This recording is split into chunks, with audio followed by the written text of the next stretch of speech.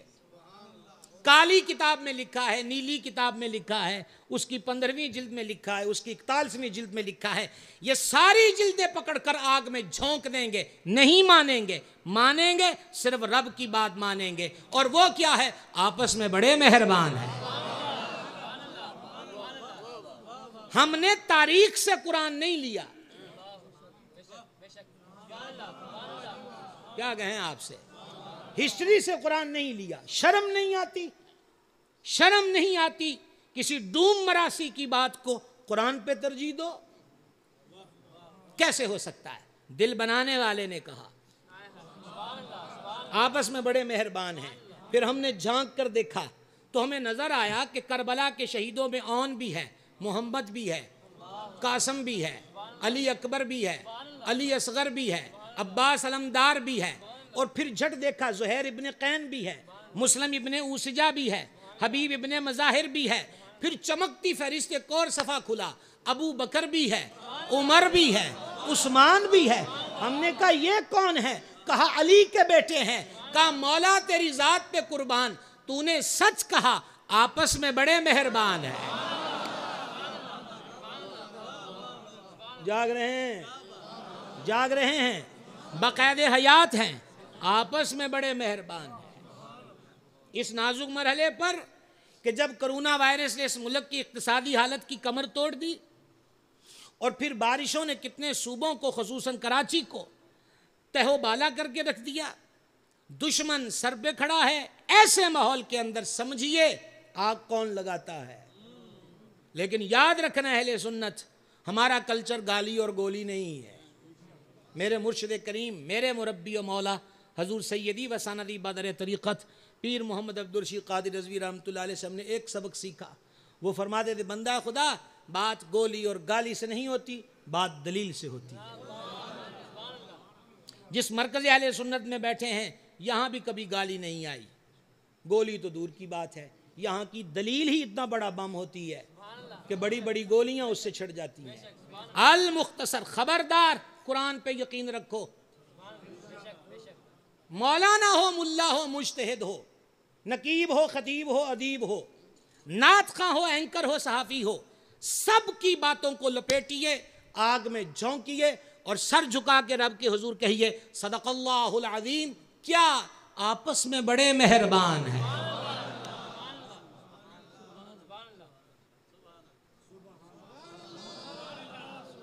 میں آپ کے لیے کوئی بھی منفی لفظ نہیں بولنا چاہتا، آپ خود غور کریں آپ اتنی دیر سے کیا کر رہے ہیں۔ میں آخر میں منفی کمنٹس نہیں دینا چاہتا، آپ ہی اپنی اداؤں پہ غور کریں۔ سمجھا رہی بات کی؟ آپس میں بڑے مہربان ہیں۔ صدیق اکبر ممبر سے نیچے اترے، حسن کریم کے یہ لفظ کہنے پر شاہ عبدالعزیز کہتے دوتے پوتے ہم دادے نانے دی شاید ہی بڑی پرکھ ہوندی ہے، سیان ہوندی ہے، اترے گلے سے لگایا۔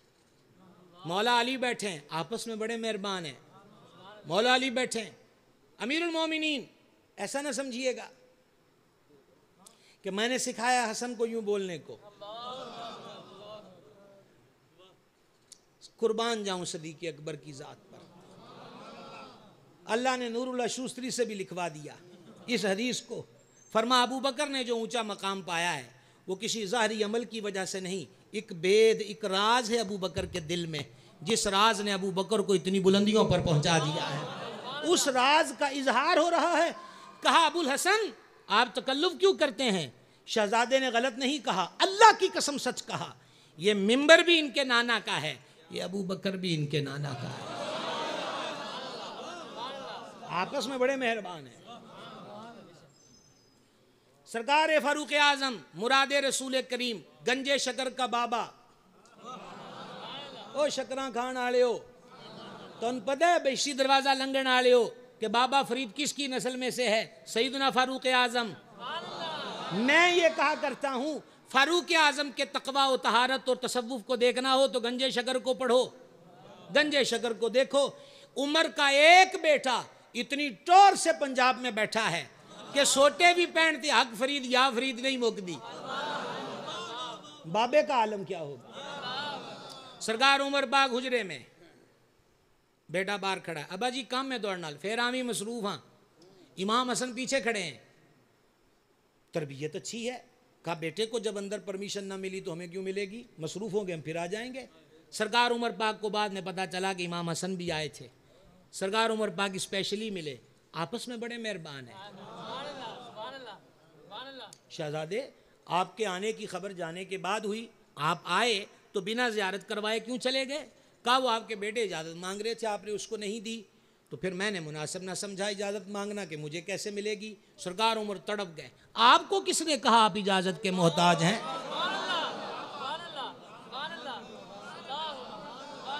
کیا کہیں جناب، تونوں کیسا کیا ہے تسا اجازت دے محتاج ہو؟ یہ ہمارے سر پہ بال کس نے اگائے؟ اس کا سوکھا سا مطلب یہ ہے عمر کو جو شان ملی ہے وہ آپ کے نانا کے گھر سے ملی ہوئی ہے، لہٰذا وہ اور ہیں جنہیں پرمیشن چاہیے، آپ جب چاہیں آیا کیجئے، سارا آپ کا ہی ہے۔ کیوں؟ آپس میں بڑے مہربان۔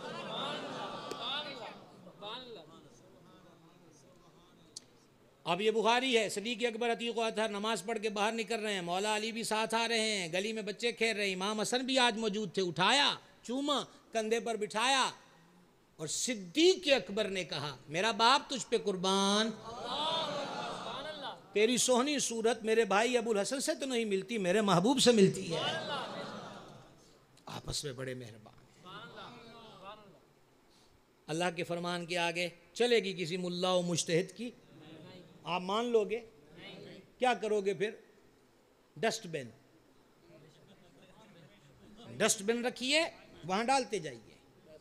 اور قرآن صدق اللہ العظیم، اونچی بول لیں گے تھوڑا سا، صدق اللہ العظیم، یہ قرآن سے کبھی دور نہیں گئے، تبھی تو نیزوں پر بھی پڑھا ہے، قرآن سے کبھی دور نہیں گئے۔ قصہ مختصر، محرم آیا، کتنی بار آیا، گزر گیا، ہم وہیں کے وہیں کیوں ہیں؟ ہماری زندگیوں میں چینج کیوں نہ آیا؟ حلوہ، بریانی، لنگر، نیاس، سبیلیں ہمارا حسن عقیدت ہے، سیدوں کو ضرورت نہیں، ہاں برکتیں اس کی ہیں، ہمارے بزرگوں نے فرمایا اور ہم نے الحمدللہ پائیں اور پا رہے ہیں۔ سیدوں کو کیا ضرورت ہے اس مشن کی جس کے لیے وہ گئے؟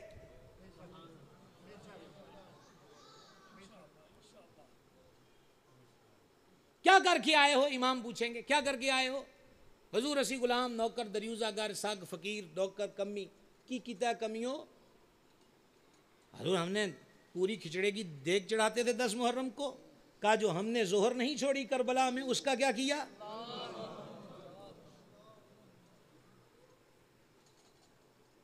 سمجھنے؟ حضور ہم جلسے میں گئے، بڑے نعرے لائے حسینیت زندہ باد، حسینیت، تو نہ کہتا حسینیت زندہ باد، ہم زندہ نہیں تھے، زندہ ہیں۔ وہ جو ہم نے نیزے پہ قرآن پڑھا، تیرا تو حلق دھڑ سے جڑا تھا، صرف قسمیں اٹھاتا رہا ہے، پڑھا نہیں۔ اور جس قرآن کا ہمارے ہاں یہ مقام ہے کہ ہم نیزوں پہ بھی پڑھ گئے، اپنے بچے کو اس کی تعلیم کیوں نہیں دی؟